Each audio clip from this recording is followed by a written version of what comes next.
રાજકોટ જિલ્લાના ઉપલેટામાં માનવ સેવા ટ્રસ્ટ અને રણછોડદાસ આશ્રમ દ્વારા સર્વરોગ નિદાન કેમ્પ યોજાયો હતો, જેમાં રણછોડદાસ આશ્રમ અને ડોક્ટર દ્વારા આંખના દર્દીઓની તપાસ કરવામાં આવ્યા બાદ દર્દીઓના ઓપરેશન માટે રાજકોટ મોકલાયા હતા.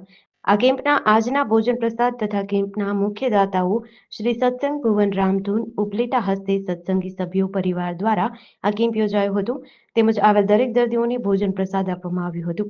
આ કેમ્પમાં માનવ સેવા ટ્રસ્ટ સાથે સંકળાયેલા સભ્ય ઉપસ્થિત રહ્યા હતા અને આ કેમ્પનું સંચાલન માનવ સેવા ટ્રસ્ટ અન્ન ક્ષેત્રના સંસ્થાપક લાલજીભાઈ રાઠોડ, સંજયભાઈ માકડિયા, કેશુબાપા સિનોજિયા, અસ્મિતાબેન મોરાણી દ્વારા કરવામાં આવ્યું હતું.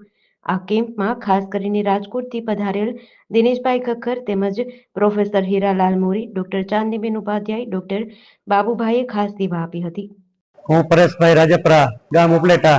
આજ રોજ માનવ સેવા ટ્રસ્ટ દ્વારા ઉપલેટાની અંદર આંખનો કેમ્પ દર મહિનાના ત્રીજા રવિવારે થાય છે અને એની અંદર ઉપલેટાના દરેક દર્દીઓ સેવાનો લાભ લે છે. ઉપલેટાની અંદર ઘણા વર્ષોથી અમે સત્સંગ ભવન રામધૂન મંડળ કરીએ છીએ.